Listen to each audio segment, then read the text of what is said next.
एक normal reaction लिखते हैं ए बी और ये रिएक्शन सी और ये डी इस तरीके से जा ये एक नॉर्मल रिएक्शन है। इसी इक्विलिब्रियम कांस्टेंट के टाइप्स पढ़ने वाले हैं। टाइप्स दैट इज अलग अलग तरीकों से हम लोग देखेंगे। तो सबसे पहला जो हम लोग बात करने वाले हैं वो इन टर्म्स ऑफ मोल्स, जिसको हम लोग कहते हैं Kn।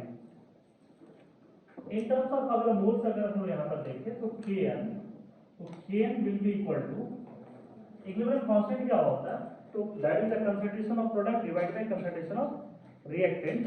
तो ये हो जाएगा आपका मोल्स ऑफ C का power C and moles of D का power D divide by moles of A का power A and moles of B का पावर B।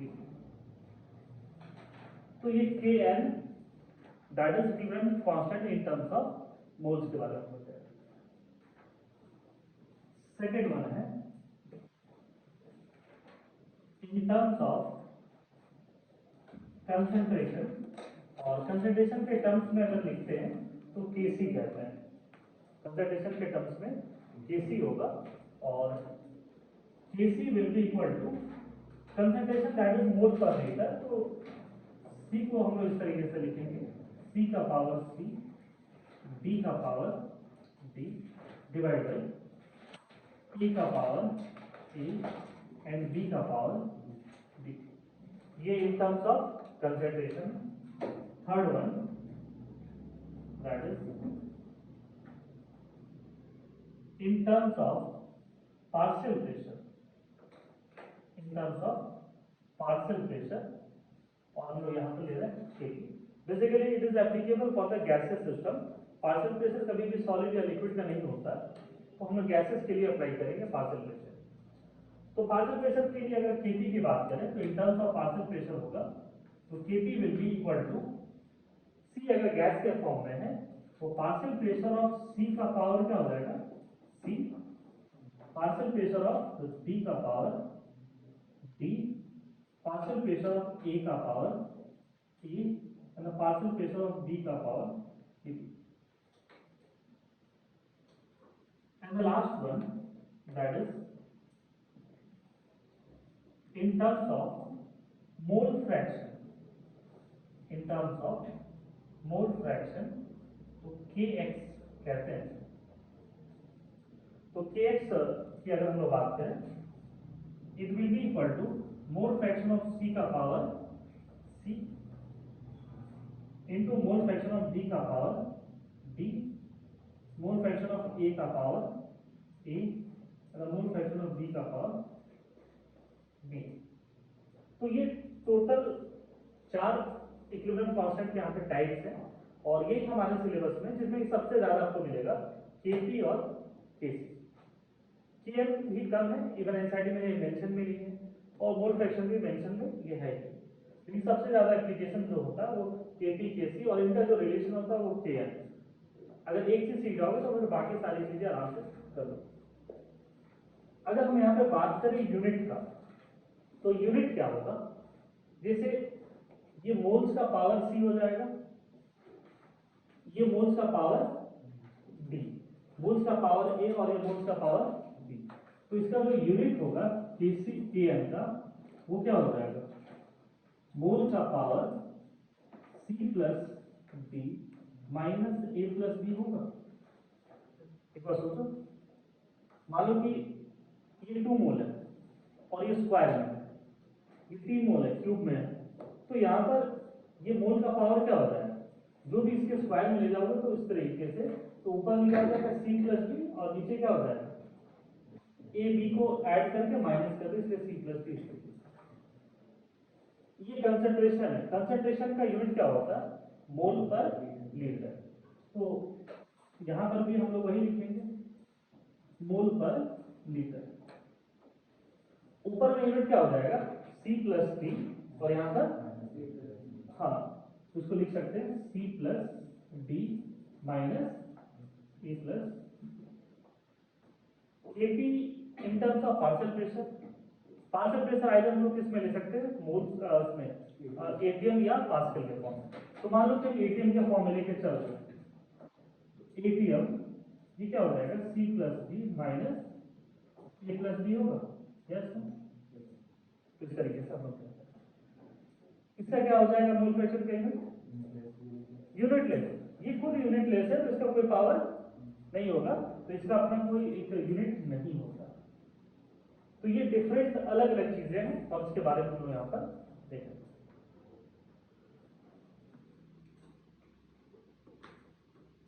क्या इसको बिठा दे, देखिए फिर उसमें एक एग्जांपल के लिए हम लोग लिख रहे हैं ना, तो लिखना राइट के एन के सी के पी के एक्स फॉलोइंग रिलेशन, राइट के एन के सी के पी एंड के x for the following reaction.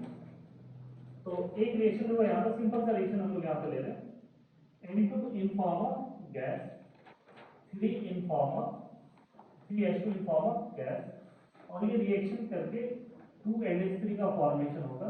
ये भी कौन सा फॉर्म है, गैस का फॉर्म। तो अगर यहाँ पर Kn लिखें, Kn क्या हो जाएगा, बोलो मोल्स ऑफ NH3 और इसका ये स्क्वायर होगा। प्रोडक्ट सिर्फ NH3 है और इसका कोएफिशिएंट क्या है, 2 है, ये कहां चला जाएगा, power divide by moles of N2, इसका पावर 1 और यहाँ पर मोल्स ऑफ H2, इसका पावर क्या हो जाएगा। तो कैसे Kn लिखना है, ये चीज क्लियर है। Kn का टर्म कैसे लिखना, इन टर्म्स ऑफ मोल्स। अगर हमें Kc लिखना है तो प्रोडक्ट में NH3 है, NH3 का कंसंट्रेशन कुछ इस तरह और NH3 का कोएफिशिएंट क्या है, 2 है, तो ये क्या हो जाएगा, square divide by concentration of N2 into concentration of H2 का क्या करेंगे, होल क्यूब लेंगे। इसी तरीके से अगर हम लोग Kp की बात करें, Kp will B partial pressure of NH3 का square divide by partial pressure of N2 into partial pressure of H2 का होल क्यूब। यूनिट क्या सिखाना चाह रहे थे उस चीज को देखो समझो, कि अगर यहां पर हम लोग चेक करें तो ये मोल्स, इसका क्या हो जाएगा यूनिट, मोल 2 माइनस 1 प्लस 3 मीन्स इसका यूनिट क्या हो जाएगा आपका, मोल माइनस, यहां पर इसका यूनिट क्या बनाया, मोल पर लीटर। देखो ये भी सही है, ये भी सही है, ऐसा नहीं सोचना कि यहाँ पर सर आप ई छोड़ दिए इस तरीके से। समटाइम्स हम लोग सिर्फ इतना भी मोल लिख सकते हैं और ये भी। तो मोल पर कंसंट्रेशन का मोल पर लीटर, ऊपर में क्या है 2 माइनस क्या हो जाएगा 1 प्लस, तो इसका यूनिट क्या हो जाएगा, मोल पर लीटर है और ये पावर क्या हो जाएगा -2। इसको मोलैरिटी का फॉर्म में भी लेकर चल सकते हैं, Kp एटीएम 2 माइनस 1 प्लस 3, तो ये क्या हो जाएगा इसका एटीएम माइनस। तो इस तरीके से कभी भी हो सकते हैं कि आपसे इन टर्म्स ऑफ यूनिट भी पूछ सकते हैं, तो ये इस तरीके से हम लोग यहाँ पर इसका कैलकुलेट, ये चीजें क्लियर है। नेक्स्ट देखना, Kn Kc Kp लिखने में किसी बच्चे को कोई दिक्कत नहीं है ना। नेक्स्ट लिखना, right Kn Kc Kp for the following reaction, right ये दूसरे रिएक्शन के लिए तो सर Kp Kp लिखना है, right Kc Kp Kn for the following reaction, following reaction. अब रिएक्शन थोड़ा सा चेंज करेंगे तो ये सारे कोएफिशिएंट भी चेंज यहाँ पर हो जाएगा।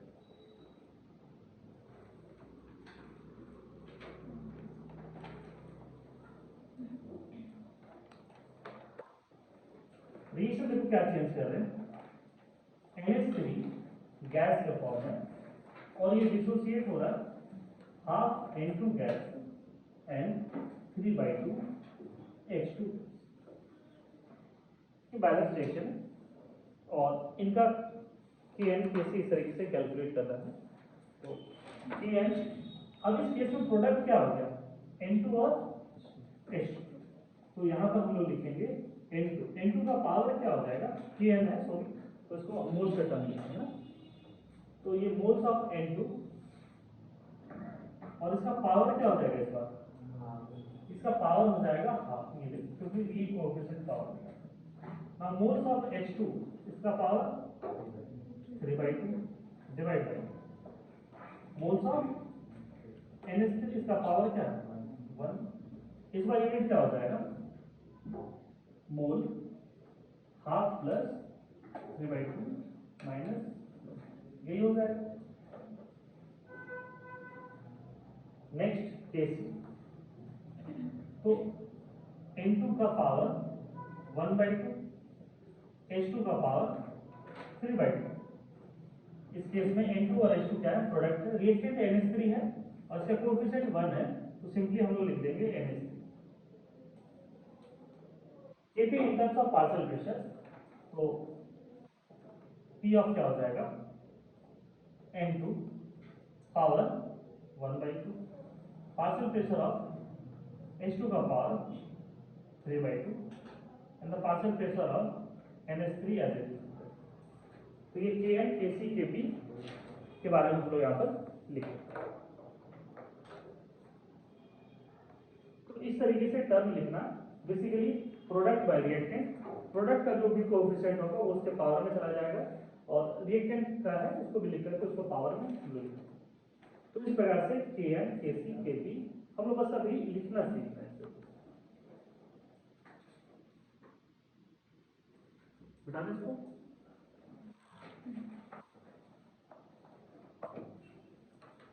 लिखना, नेक्स्ट टॉपिक लिखना, रिलेशन बिटवीन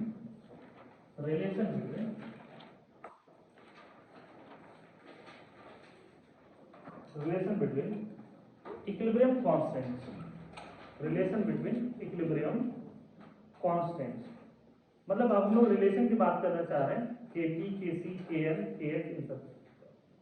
तो सबसे फर्स्ट में लिखना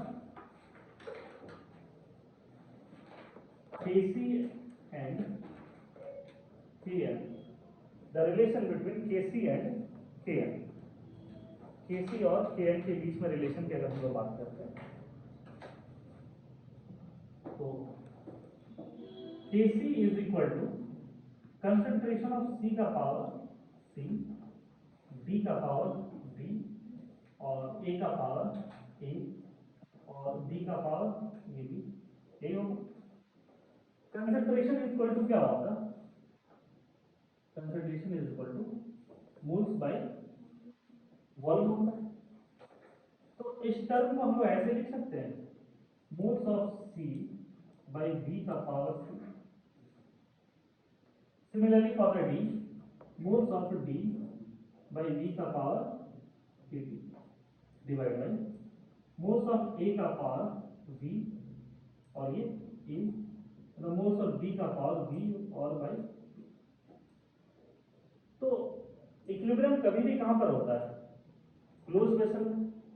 क्लोज वेसल का अपना वॉल्यूम क्या होगा, फिक्स्ड होगा, तो V मतलब ये अलग अलग नहीं होगा कि VC VD इस तरीके से, और यहाँ पे वॉल्यूम कॉमन दिखाई दे रहा है, तो इसको हम ऐसे लिख सकते हैं, मोल्स ऑफ C का power C, moles of D का पावर यहाँ पर D, और ये 1/V का पावर क्या हो जाएगा C प्लस D होगा न्यूमरेटर में, डिनोमिनेटर में क्या हो जाएगा मोल्स ऑफ A का power A, moles of B का पावर B, और ये 1/V इसका पावर क्या हो जाएगा C प्लस B। ये कौन सा टर्म है बताओ, ये कौन सा टर्म है Kn, और ये इसको हम लोग ऐसे लिख सकते हैं 1/V का power C plus B minus A plus B, और बेसिकली सी प्लस डी और ए बी है क्या, डेल्टा है। तो यहां से ये एक रिलेशन आता है। केसी कैलकुलेट करने के लिए हम कुछ न्यूमेरिकल्स वगैरह सॉल्व करेंगे।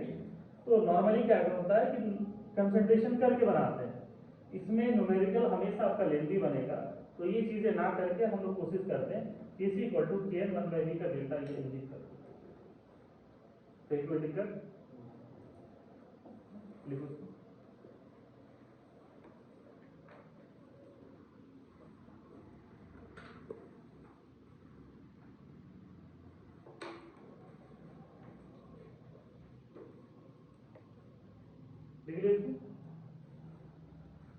तो ये था केसी एंड के एन और केपी केसी लिखना, रिलेशन बिटवीन सेकंड लिखना KP and KC.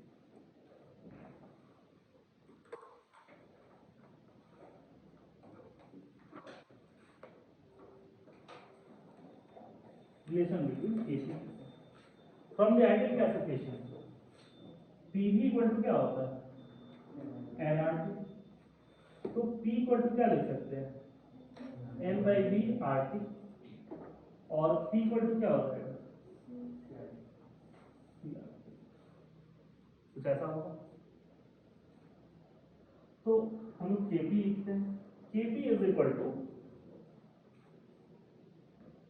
Partial pressure of C का power C, partial pressure of D का power D, partial pressure of A का power A, partial pressure of B का power, और partial pressure के बदले क्या लिख सकते हैं सीआरटी, सीआरटी लिख सकते हैं। तो basically concentration of C R T, इसका पावर क्या हो जाएगा सी,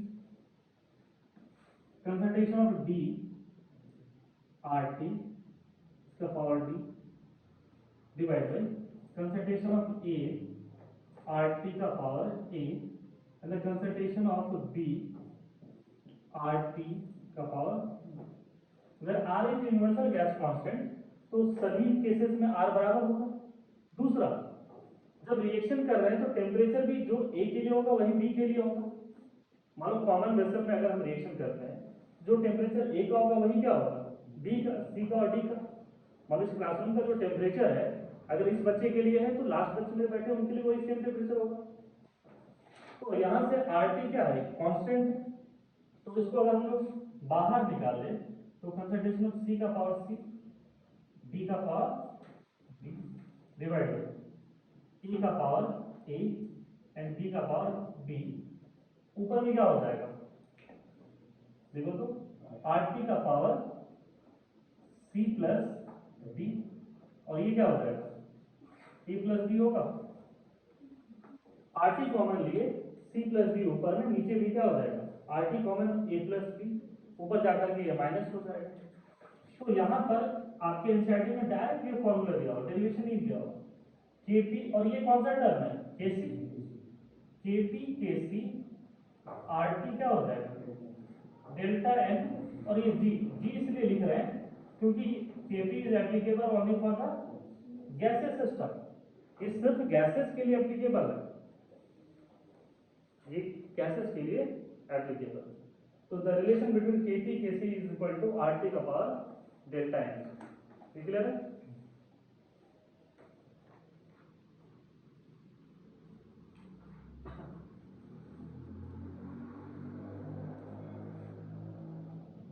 third, relation between KP and KL, relation between KP and KL.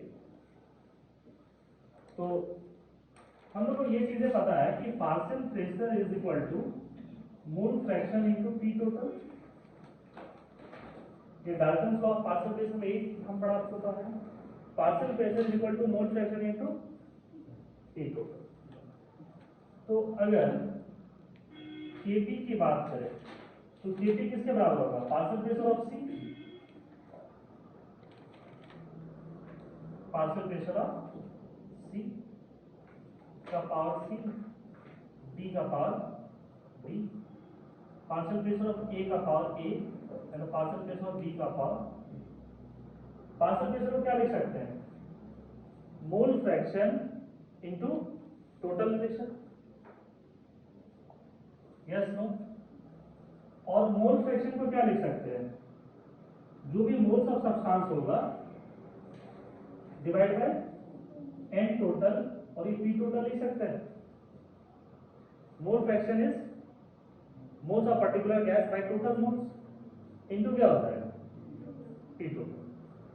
तो यहां पर उसी चीज को हम लिख सकते हैं, moles of C by N total, P total का पावर सी होगा।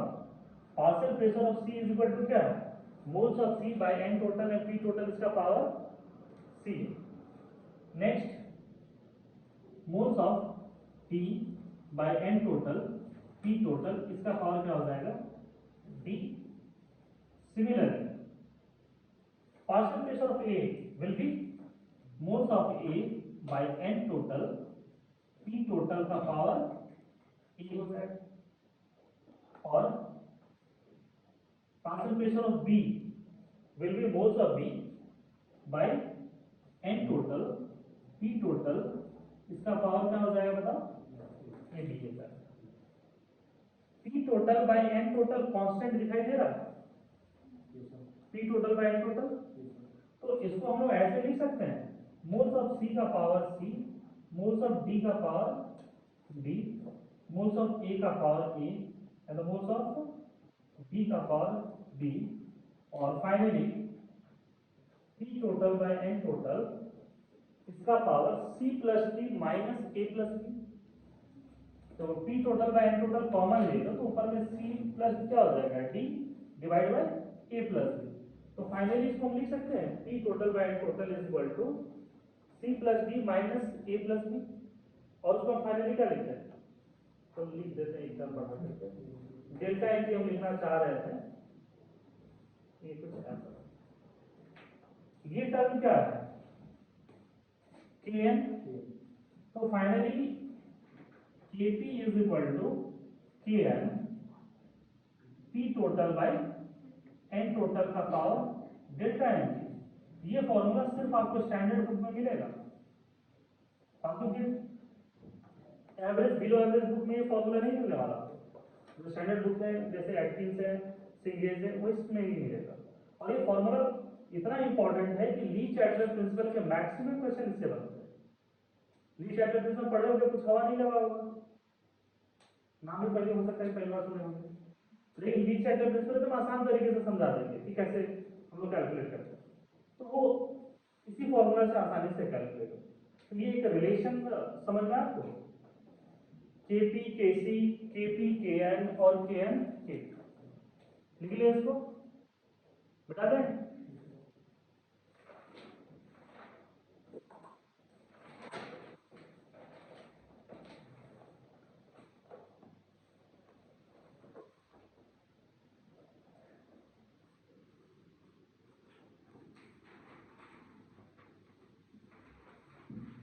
ये रिलेशन है, तो हो सकता है कि आपके एग्जाम में प्रूव करने को आ जाए कि KP KC equal to RT का पावर डेल्टा एन कैसे होगा, क्योंकि एनसीईआरटी में गिवन है। लेकिन ऐसे नॉर्मली क्वेश्चंस क्या क्या आते हैं उसको हम लोग डिस्कस करते हैं।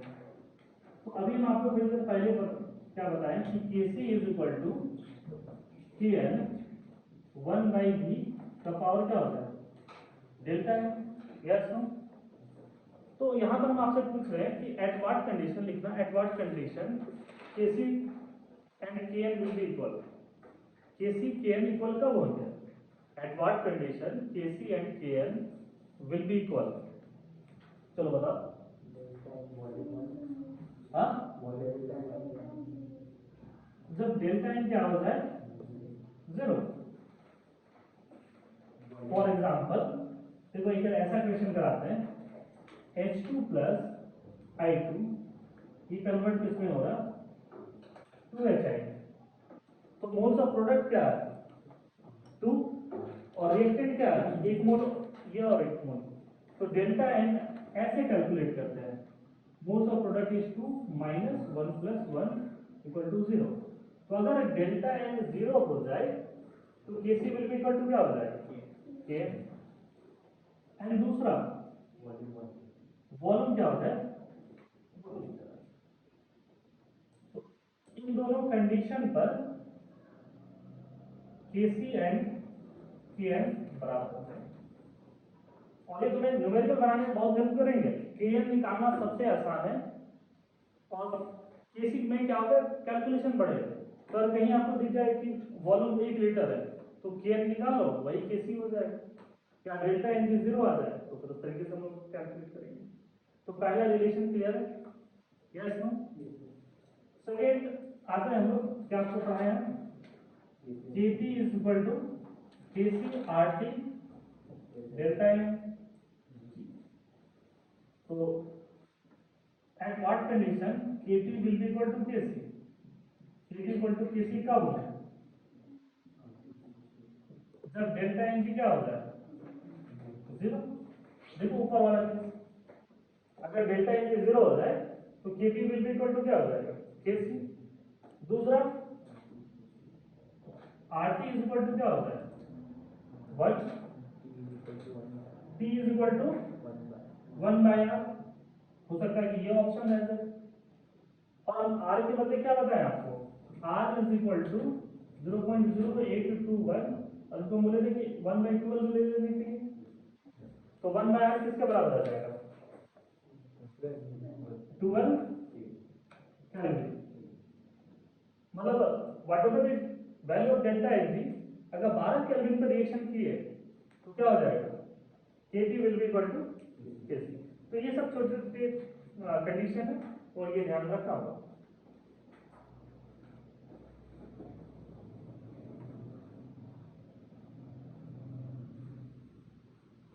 And third Kp is equal to Kn P total by N total. ये ऐसे इसके पूछने के चांसेस कम है, सबसे ज्यादा इंपॉर्टेंट ये वाला होता है, ठीक है। तो Kp equal to Kn P total by N total का power delta Ng। At what condition Kp will be equal to Kn, क्या होगा जब डेल्टा Ng क्या हो जाए 0। दूसरा ratio of P total by N total is equal to 1। The ratio of P total by N total equal to 1।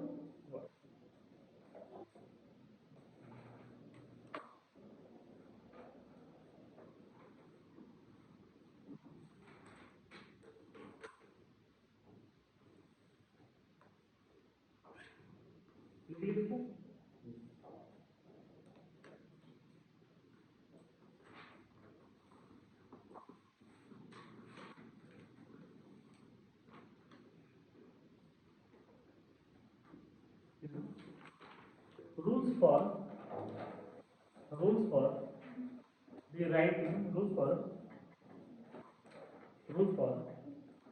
the writing terms for K equivalent, rules for the writing terms for K equivalent। K equivalent के terms कैसे लिखना है उन सब के बारे में हम लोग डिस्कस करेंगे कि कब किस साइट में उनको लिखना है, इस तरीके से कुछ ऐसी चीजें आने वाला है। तो पहला लिखना फर्स्ट कंडीशन लिखना, अगर रिएक्शन में कोई भी रिएक्टेंट या प्रोडक्ट सॉलिड के फॉर्म में है तो उसको हम लोग क्या कंसीडर करेंगे यूनिटी, और उसको हम लोग नहीं लिखेंगे। तो लिखना इफ द रिएक्टेंट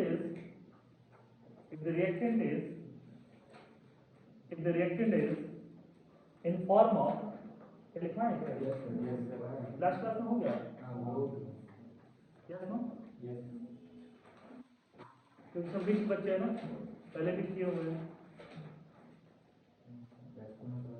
हाँ इसमें नहीं करा है ना, शाम में वो अलग है, तो उससे क्या मतलब है। मान लो उस बच्चे को उसके क्लास ले लिए तो उसको मतलब इन लोगों को ना पढ़ाया क्या, हाँ फर्स्ट क्लास में देखो कि ये सब लिखा है कि सॉलिड में कब होगा तो नहीं लिखेंगे, मतलब ठीक पिछले क्लास में। फाइन, तो अब हम लोग यहाँ पर बेसिक रूल्स लिखना, basic rules for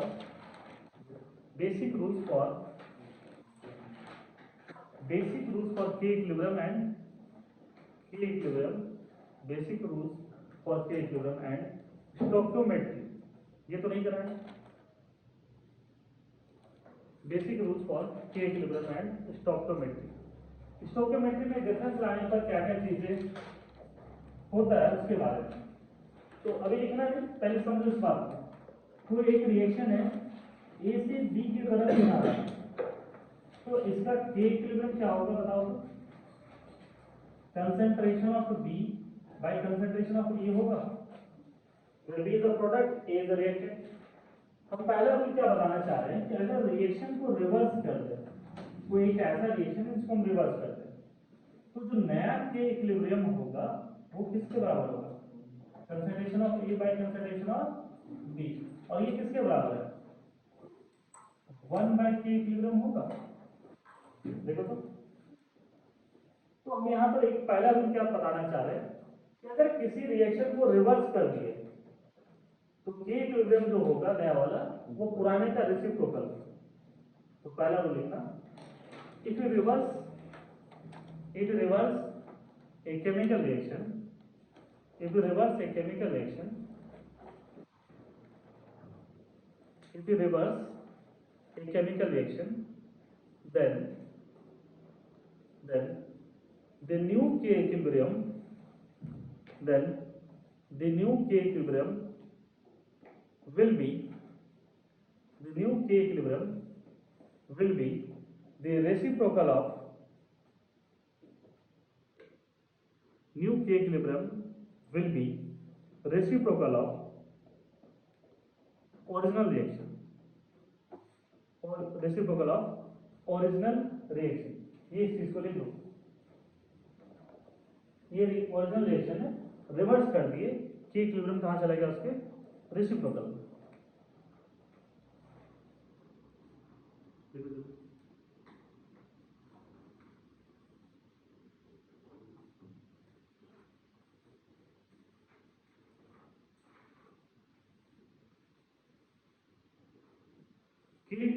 chemical equilibrium easy है आयनिक और थर्मोडायनामिक्स के कंपैरिजन. ये आसान चैप्टर. तो पहला रूल समझ में आ रही चीज. तो दूसरा रूल क्या कहना चाह रहे हैं कि अगर मान लो कि कोई एक रिएक्शन है कुछ इस प्रकार से. सेकेंड रूल को समझो आप क्या कहना चाहते हैं. कोई एक रिएक्शन है और इसको हम लोग K2 बोलते हैं. दूसरा एक रिएक्शन है P और Q. तो इसका K2 क्या हो जाएगा, concentration of Q by concentration of P. Second rule में हम ये कहना चाह रहे हैं कि अगर दो रिवर्सिबल रिएक्शन को ऐड करते हैं तो ये क्या हो जाएगा A प्लस P, और ये कहां चला जाएगा B प्लस. तो इसका जो K इक्विलिब्रियम होगा वो किसके बराबर होगा, नॉर्मल तरीके से B इंटू Q डिवाइड में क्या हो जाएगा A इंटू, तो B बाई A क्या है K1, और Q बाई P क्या है K. तो देखो सेकेंड रूल क्या हम बनाना चाह रहे हैं कि अगर दो रिएक्शन को ऐड करते हैं तो उस रिएक्शन का जो K इक्विलिब्रियम होगा वो क्या होगा, प्रोडक्ट ऑफ प्रीवियस रिएक्शन. तो सेकेंड स्टेटमेंट लिखा, if we add two reversible reactions, if we add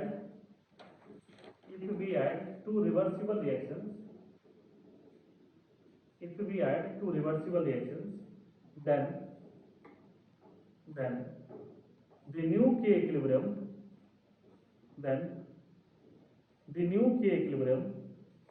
will be the product of previous reactions. दो रिएक्शन को ऐड कर रहे हैं तो जो नया K इक्विलिब्रियम आया वो किसके बराबर है, K1 इंटू K2. तो वही कह रहे हैं कि दो रिएक्शन को ऐड करोगे तो इक्विलिब्रियम कांस्टेंट को भी क्या करोगे, मल्टीप्लाई करोगे. उसके बाद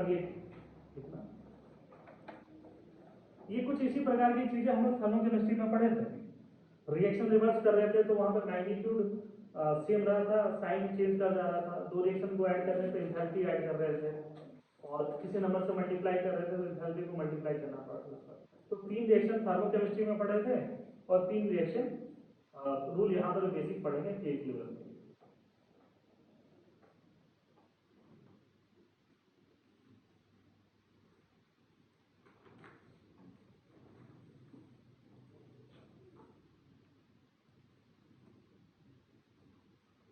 लिख लो।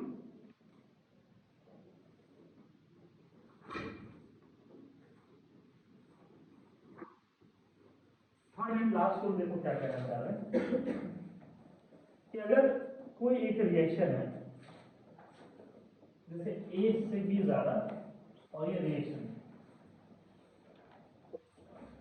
तो अगर इसको किसी नंबर से मल्टीप्लाई करते हैं, मानो यहां पर मैं ऐसा इसको 2 से मल्टीप्लाई करें तो 2a से कहां चला जाएगा 2b, तो इसका जो के इक्विलिब्रियम होगा वो क्या होगा b का स्क्वायर बाय ए का स्क्वायर।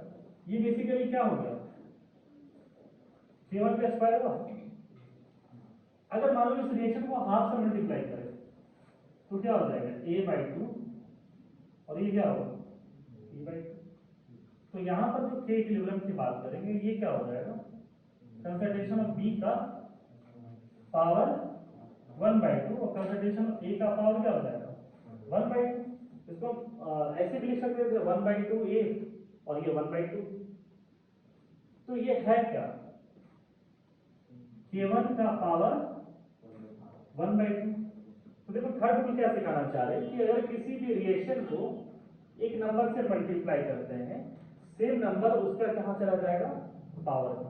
जिसे 2 से मल्टीप्लाई किए तो ये k1 का क्या होगा पावर 2 और इसको अगर हाफ से मल्टीप्लाई करेंगे तो k1 का पावर क्या चला जाएगा पावर। तो थर्ड रूल लिखना if you multiply a reversible reaction, if you multiply a reversible reaction, then the new k equilibrium will be the power of that number।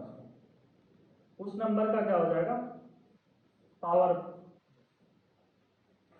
Of that number. 2 से multiply किए ये इसका power है। एक चीज clear है, तीनों बेसिक रूल्स क्लियर है। तो कुछ क्वेश्चन हम कराते हैं बेटा इसको।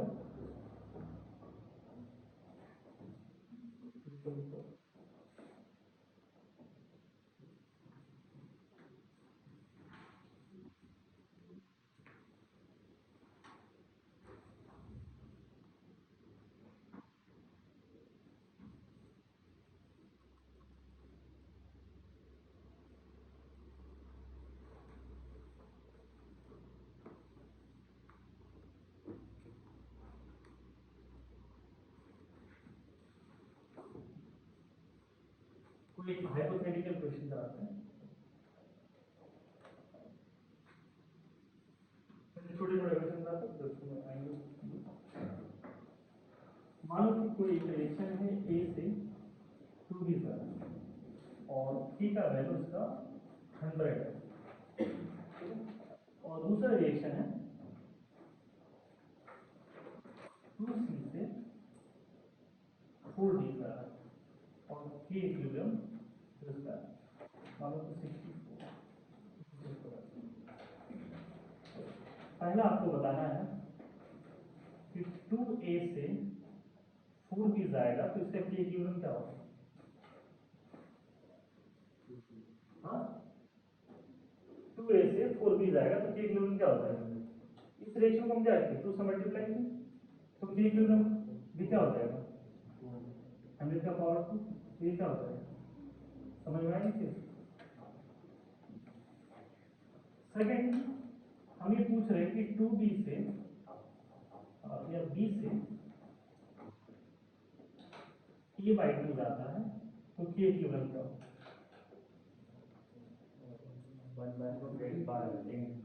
देखो पहले तुमको करना क्या इस रिएक्शन को कहां लेके जाना है रिवर्स में। इस रिएक्शन को रिवर्स में गए तो 2b से कहाँ चला गया है a, तो k इक्विलिब्रियम क्या हो जाएगा 1/100। इस रिएक्शन में आप रिएक्शन को रिवर्स करेंगे तो k इक्विलिब्रियम कहाँ चला जाएगा रेसिप्रोकल। रिक्वायर्ड रिएक्शन क्या है b चाहिए और तुमने कहाँ तक कैलकुलेट किया 2b तक, तो यहाँ से यहाँ तक आने के लिए क्या करोगे हाफ से मल्टीप्लाई। तो अगर इसको हाफ से मल्टीप्लाई करोगे तो ये क्या हो जाएगा b और a क्या हो जाएगा a/2। तो जो k इक्विलिब्रियम को किससे मल्टीप्लाई करो हाफ से, तो 1/100 का पावर क्या हो जाएगा 1/2। तो आंसर विल बी 1/2। क्या ये रिएक्शन समझ में आ रहा है आपको? उसी तरीके से कोई चीज पूछा जा सकता है। थर्ड देखो क्या बोला जा रहा है,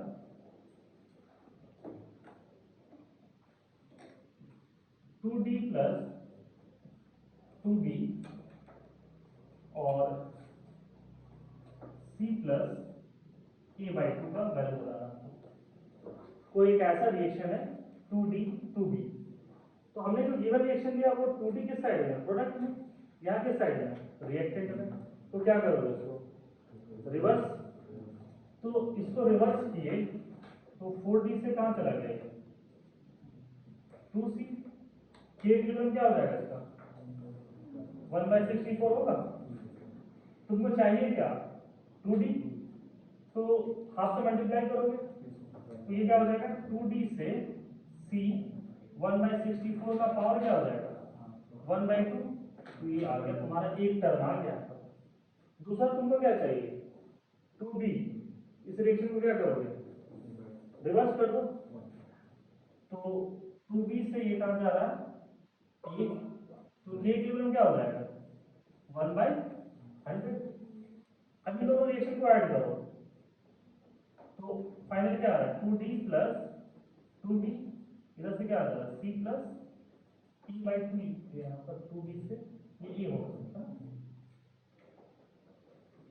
तो यहाँ पर हम क्या कर रहे हैं इन दोनों रिएक्शन को ऐड कर रहे हैं, ऐड करेंगे तो k इक्विलिब्रियम क्या करना पड़ेगा मल्टीप्लाई, तो ये आ जाएगा 1/100 into 1/8, that is k equilibrium is 1/800। Third number कैसे सॉल्व किया ये चीज क्लियर है।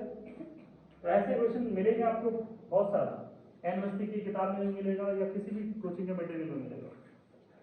रिएक्शन रिवर्स करने वाले बेसिक है फंडामेंटल है, लेकिन ऐसे क्वेश्चन बार बार आते हैं। इजी भी लगा होगा, बहुत ज्यादा टफ नहीं लगा होगा। तो ऐसे क्वेश्चन में आपको फोकस करना है कि रिक्वायर्ड रिएक्शन क्या है, कौन रिएक्टेंट में है कौन प्रोडक्ट में है, तो उसी के अकॉर्डिंग इसको इंटरचेंज करना। ये इस तरीके से चीजें कर लोगे इसको।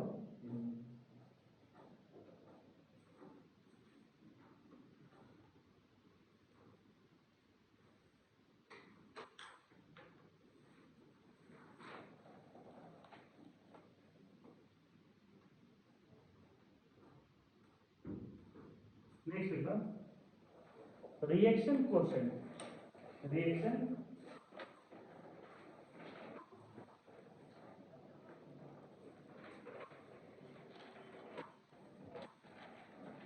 reaction quotient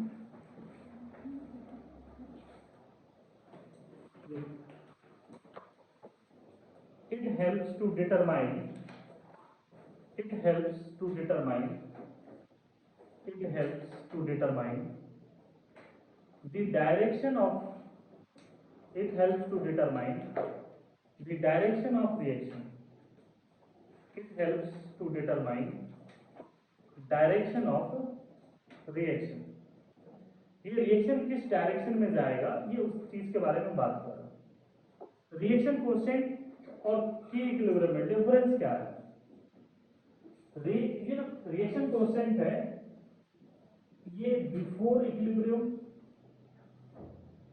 भी वैलिड है, ये आफ्टर इक्विलिब्रियम भी वैलिड है, बट k इक्विलिब्रियम ये कब वैलिड है only at equilibrium. k equilibrium कब होंगे जब रिएक्शन कहां पर इक्विलिब्रियम पर, मतलब रिएक्शन क्वोशिएंट और q में लिखने के टर्म में कहीं कोई डिफरेंस नहीं रहता।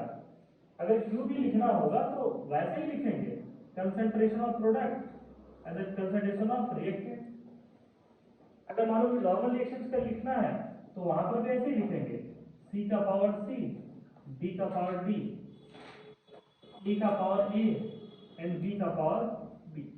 तो सर दोनों में डिफरेंस क्या है? ये इक्विलिब्रियम कब एप्लीकेबल है? सिर्फ इक्विलिब्रियम पर। तो वहां पर जो ABCD का कंसंट्रेशन ले रहे थे वो कौन सा कंसंट्रेशन था? जो इक्विलिब्रियम पर कंसंट्रेशन मिल रहा था। क्यों क्या है? हर वक्त एप्लीकेबल है।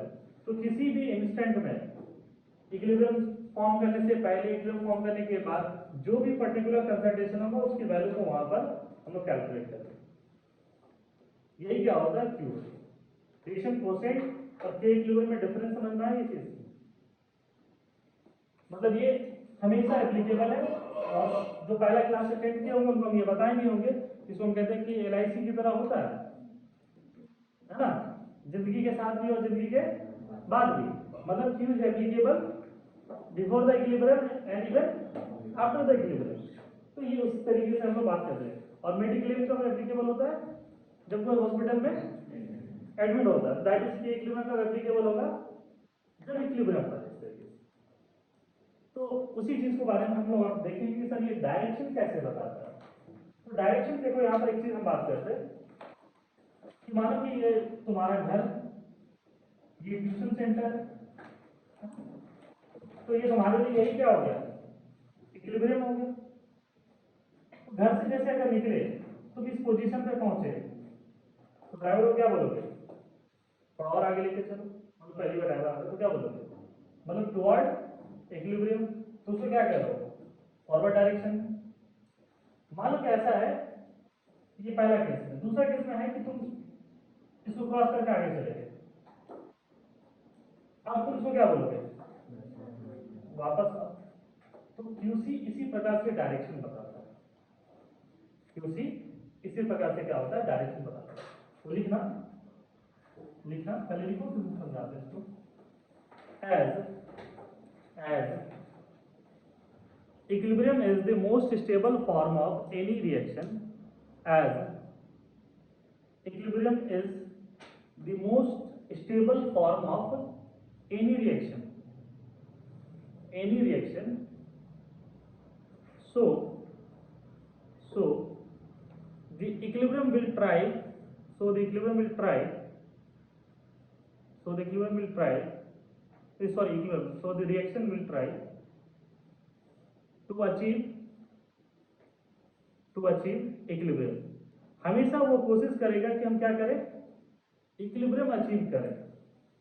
किसी भी, मान लो कि कोई ऐसा आदमी है जिसका नॉर्मली सेलिब्रिटी या किसी एथलीट की बात करें, उसका वजन बढ़ गया, तो उसके फ्यूचर में अब आगे जो भी डाइट प्लान एक्सरसाइज होंगे वो कैसा होगा?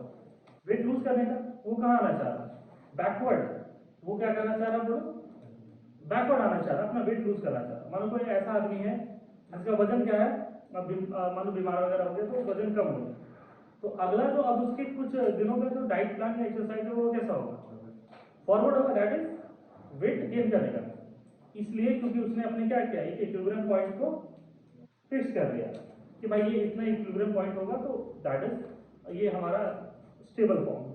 उसी तरीके से हम लोग बात करते हैं, और ये नेचर का एक रूल होता है।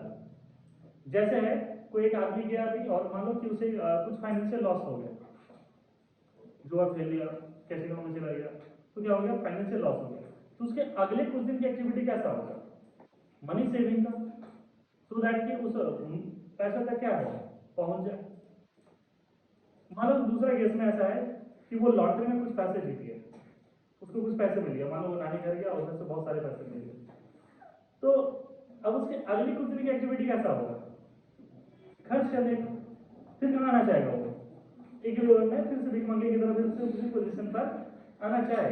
ये चीज बिहार में एक सुनील कुमार के बारे में हम कहते हैं, वो केबीसी में गया था, 5 करोड़ जीता और फिर वहीं पर आ गया ना। सुनील कुमार नाम था उसका, केबीसी में गया, कितना जीता? 5 करोड़। और अभी से फाइनेंशियल स्थिति क्या है? वही है जो 5 करोड़ जीतने से पहले था। मतलब वो इक्विलिब्रियम को फॉलो कर रहा। क्या वो किसको फॉलो कर रहा? इक्विलिब्रियम। अगर वो सिंपल सा, अगर वो फाइनेंशियल उसको पता होता तो वो 5 करोड़ उठा करके सीधे बैंक में सिर्फ MIS डाल देता, तो 7% के हिसाब से भी अगर देख लो तो उसको 35 लाख रुपए मिलते, मतलब 3 लाख रुपए पर मंथ उसको घर बैठ के उस पैसे से मिल जाता।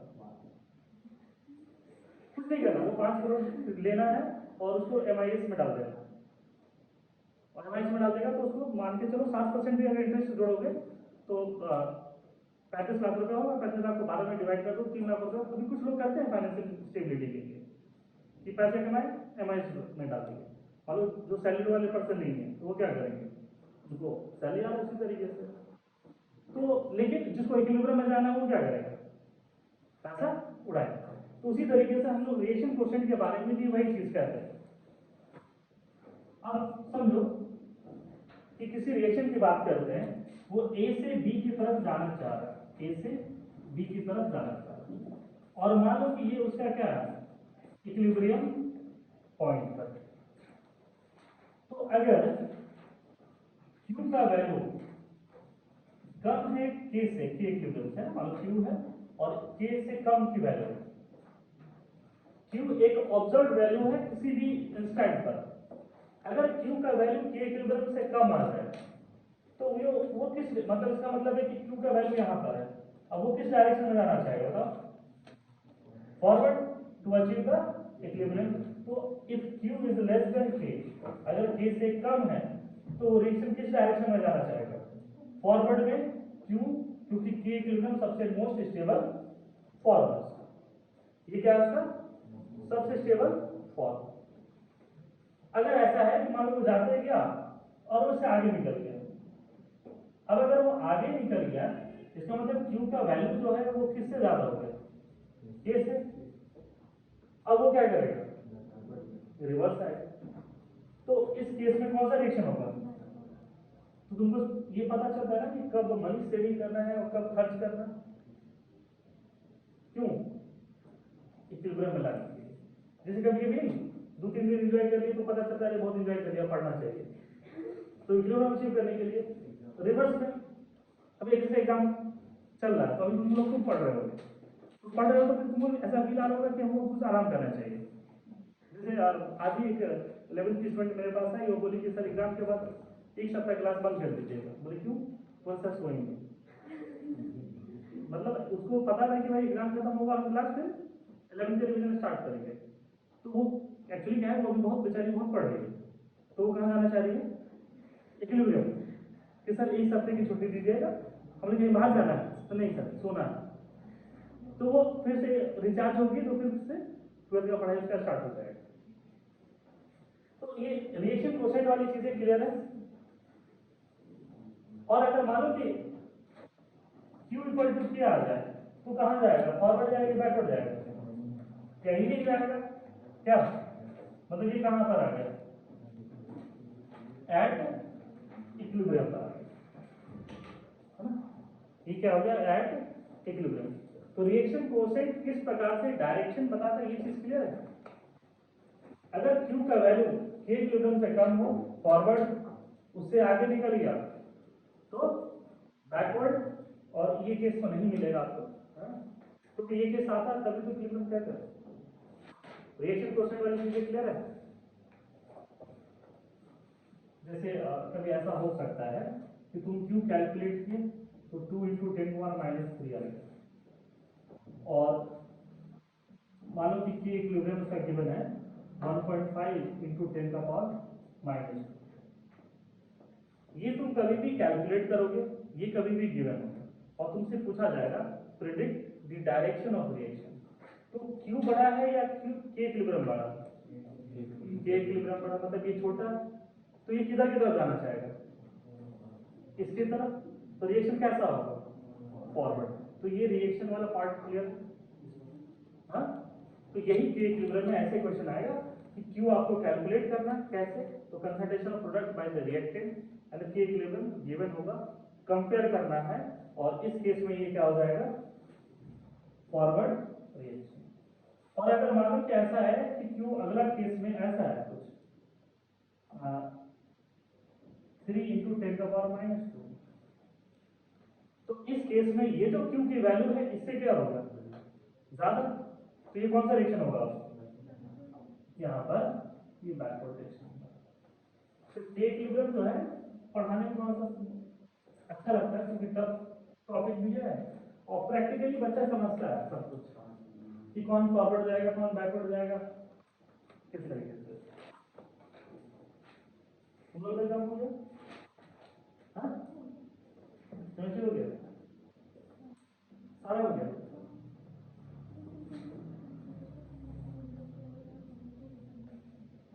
पूछना प्रिंसिपल सर से कि अब क्या करना सर।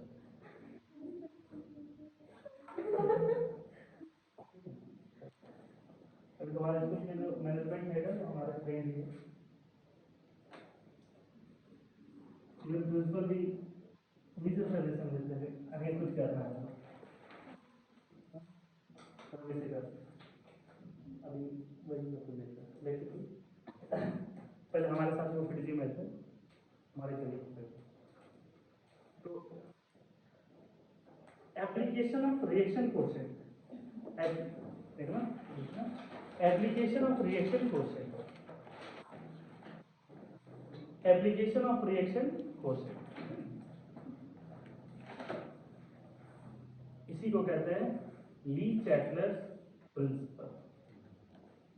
लिखो ली, अच्छा लिख दें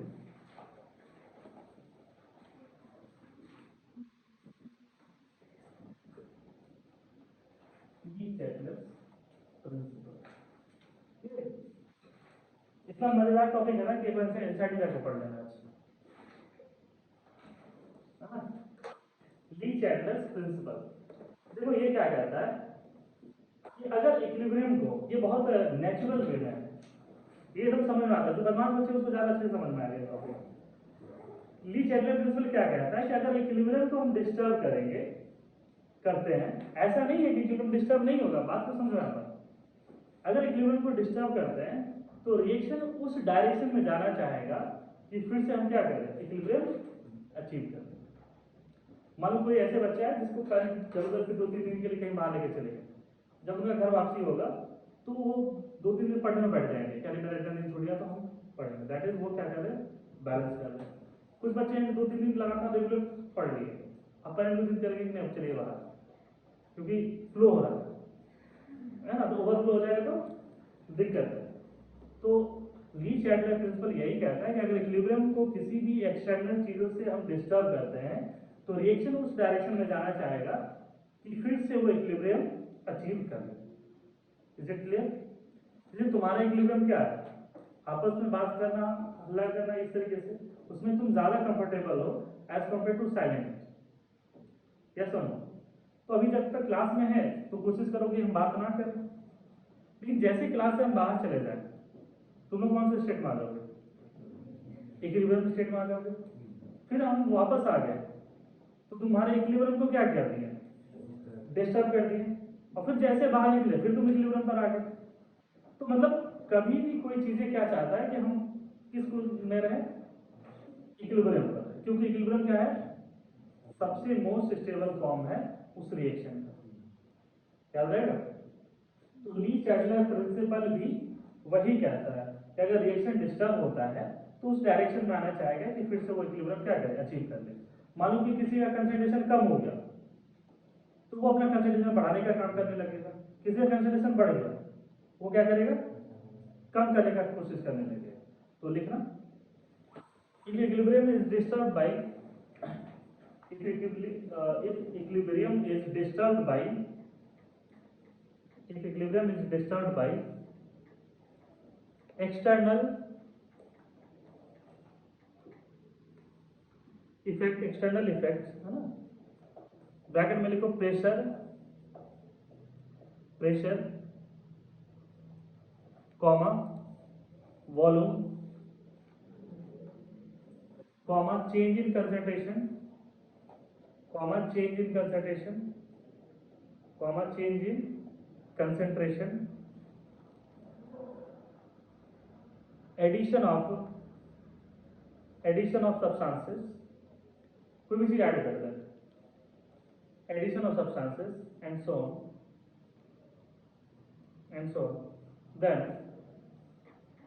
then equilibrium will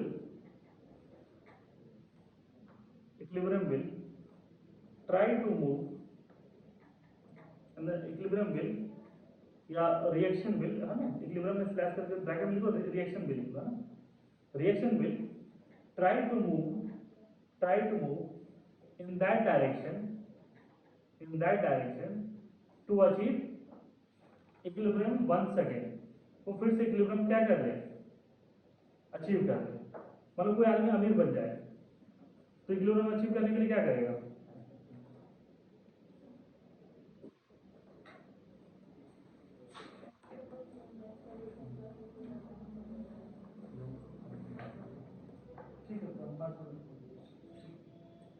ठीक है। तो कभी भी क्या होगा, ऐसे क्लास में तो बताते हैं, ठीक है। तो इक्विलिब्रियम किस डायरेक्शन में जाना चाहेगा कि फिर से वो अचीव कर ले, क्योंकि वो उसका क्या है, सबसे स्टेबल फॉर्म। अब जैसे कोई सेम रिएक्शन की बात करते हैं, तो मान लो ए रिएक्ट कर रहा है बी के साथ में, सी और ए। तो अगर इसका इनिशियल कंसंट्रेशन ए और बी है, ये सब 0 तो क्या होगा, ये दोनों आपस में रिएक्ट करेगा और किधर की तरफ जाएगा, उधर की तरफ। तो कौन सा रिएक्शन होगा बोलो, फॉरवर्ड रिएक्शन। ए और बी है, ये सी मानो कुछ कंसंट्रेशन है, ये कुछ नहीं है, अभी भी किधर जाएगा, फॉरवर्ड। ए और बी है, ये कुछ नहीं है, ये डी है, तो ये कौन सा डायरेक्शन में जाएगा, ये फॉरवर्ड डायरेक्शन में जाएगा। क्योंकि ये बैकवर्ड तब आएगा ना जब ये दोनों चीजें रहेगा तो आपस में रिएक्ट करेंगे। ए ले लिए, बी कुछ नहीं है, ये सी और डी, रिएक्शन कैसा जाएगा, बैकवर्ड। सी और डी ले, इस बार एक नहीं है, बी ले ले, तो भी रिएक्शन कैसा आएगा, बैकवर्ड रिएक्शन। अगर मान लो कि सभी ले ले, ए ले ले, बी ले ले, सी ले ले और डी ले, ये सब अलग अलग एक्सपेरिमेंट्स हैं। अगर मान लो कि कभी भी हम क्या करें, ए बी सी डी सभी स्टार्टिंग में ले लें, तो रिएक्शन किधर जाएगा, मतलब हो सकता है कि ये फॉरवर्ड डायरेक्शन में भी चला जाएगा, ये बैकवर्ड डायरेक्शन, ये किसी भी डायरेक्शन में जा सकता है। क्या है, इसको लिख लो, मेनली इफेक्ट ऑफ कंसंट्रेशन वगैरह है, वो थर्सडे की क्लास करें, ठीक है। कल तो हम यहाँ नहीं रहेंगे, कल आउट ऑफ स्टेशन है, तो परसों आएंगे तो थर्सडे को क्लास, थर्सडे को क्लास नहीं है ना बाकी, हाँ। तो जो आज का जो टाइमिंग था वही रखेंगे, एक से 3 इक्विलिब्रियम और फिर बैलेंस भी ना